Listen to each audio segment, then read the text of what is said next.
This is going to be about Poison Ivy. Right off the bat, you can see Poison Ivy's ground movement is very good. Her back walk, her forward walk, they're all very smooth. They both transition very well from each other. And she's going to be a character with her good movement on the ground. She's going to be able to out-footsie a lot of characters, you know, move in and out of range and just be able to walk around a lot of attacks. Her backdash is alright. Forward dash covers a lot of distance. As far as normals go, she's got a down 1, which is 7 frames. She's got good range on it. She's got a double hitting jump 2 attack, so if your opponent happens to, you know, do a meter burn back 3 and you end up jumping at that time, you could load up your 2 hitting jump attack. Her string, she has a string which is similar to kind of like Kung Lao's jab string. This is 1, 2, 1, 2, 3, and this is +1 on block, so you can do staggers with it. That into like a down 1 check, or you can finish a string if you think you're gonna move or anything by inputting the full input, which is 1, 2, 1, 2, 1, 2, 3. So then the string will push them away. She can also do jab into low if you're trying to move or not block high for the first part. She can do jab into low overhead, and this low overhead string is +1 on block. So off that, she can do a down 1 check. She has back 2, which is an 11 frame mid, and this is an amazing neutral tool that also complements her walk speed game. So, because she'll be able to walk and do, you know, back 2, 11 frame mid, and this is actually -1 on block, so it's a really good stagger. You can stagger it, and the second hit has a follow up, back 2, down 2, safe hitting string, mid low, all jails on block, and if this hits, easy to hit confirm. Just do that. Do a full combo, and then, you know, go into setup or whatever you want to do with her. She also has another string, which is this. It's a mid into double low. It's all safe on block. She has 4-2, which is an advancing high string. Goes into 2 mids, and then you can end an overhead. This is also safe on block. Last hit. And this is a plant that's mainly for combo enders. So if you want to get some distance, you can do that.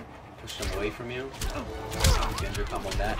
Do something like get a free trait summon and then start zoning them. Now getting into her special moves, she has a command throw. This is mainly her wake up, fully invincible. And it's not a mid like a lot of other command throws. It's actually high, so you can duck it to make it whiff completely. And what this does is it restands your opponent. So let's say I do a juggle, like a jab into launcher.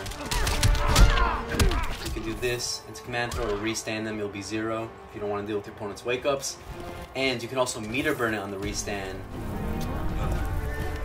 to get a complete free jump in into, you know, +20 restand off of normal, and then you could go for a guaranteed offense or like a throw check or whatever you want, because if you hit them with the command throw and you EX it, you get a free juggle, so you can end combos and EX command throw. If you want to go for, you know, not having to deal with any wake ups and go in with like a string or stagger or something. She has another special move, which is this. It's a stance move, and this can't be dash canceled out of it, but it can be canceled by going up, so you could cancel it immediately by doing double up. So you could do like a string, throw this in, cancel it, and then go for down 1 check. You could do a lot of mind games like that with her. Out of this, you also get to do 3 moves, so you can do 2, which is a launching mid attack. You can do 1, which is a far-reaching mid attack, and you can do 3, which is a low attack, which she can mix in a lot of her strings that have overheads. For example, this string, 4-2-1-3, double overhead, you could do 4-2-1, go for trait, low, and then, you know, have some room to escape, because they're going to have to guess 50-50. And she has other overhead strings, which one of them being this, 2-1-3. This overhead is +1 on block, so you could do 2-1 low, away from you, or with the overhead, get some space. You know. With her, you want to be a lot neutral and controlling and having your opponent come to you and deal with your range and your walk speed. Another one of her specials is this, Bed of Thorns. Similar to Aaron Black's Caltrap from MKX, if your opponent goes next to it, they stand in it, they're going to start taking damage over time. So if your opponent has a little bit of life left, you know, you can throw out Caltraps or EX it, you'll do more damage, and they're going to have to wait it out or try to get avoided while dealing with all this stuff. She also has this, which is a bark move, and she puts bark on herself, and this will have her take reduced chip and damage on hit. So let's say you're getting in zoning wars, you're trying to keep them away, you hit them with this, you get a free bark, and then you block a projectile, you take less chip, then you're going back to zoning them, or you end up getting hit, you'll take less damage. She also has this, which is probably her best special move. It's similar to Aquaman's From the Deep, where it tracks on the ground very well. It's a lot safer than his. It's -12 on block. Also has pushback. So from range, you're going to be wanting to be very annoying with this. It's good anti-zoning, good to keep your opponent on their toes when they're trying to move. You can meter burn out and block to make it -9 with a lot of pushback, which will make it very safe and barely any characters can punish it. So with her, you're going to hit confirm into that. You do like strength, confirm into that. And then off that, you can do a combo with 4-3, and then go into what kind of ender you want. So this move's very good. Just to show you how it is on block. You can see she's opponent. It gives you some good distance from each other. Now getting into her super is kind of like Catwoman's super from Injustice 1. Not that much range, and it's not safe on block. It's actually -30, but it's a mid, and if it hits, it does a good amount of damage. This is her main wake-up attack, aside from the command throw, because Poison Ivy is not that great on wake-up. If you knock her down, she doesn't have super. The only wake-up she can do is this high command throw, which is fully invincible, but again, you could just duck it. So what you want to do against Poison Ivy, because of how good her neutral is and how she's going to be commanding with her trade out, is you're going to want to get her to the corner as soon as possible and apply offense on her. Now her trait is very good. She's mainly a trait character, which means she's all about trait management, getting your trait out, making the best out of it, and milking it as much as you can every round. What her trait does is it summons a creature to fight for you, and the creature will start throwing projectiles, and you can see it tracks wherever your opponent's current location is. So if they're over here, it's going to still be throwing fireballs at them.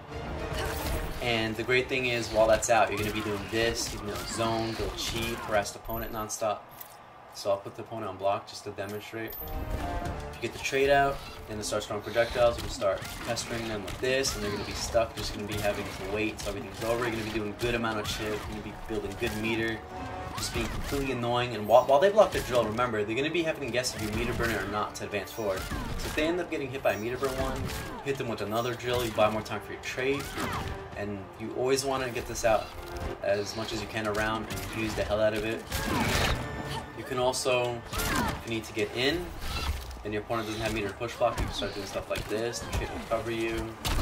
It's super annoying with 4-3s, going to 50-50s with low or overhead strings while it's pressuring. What the opponent can do though is, if you're close, the opponent can actually push block to make the trait go away.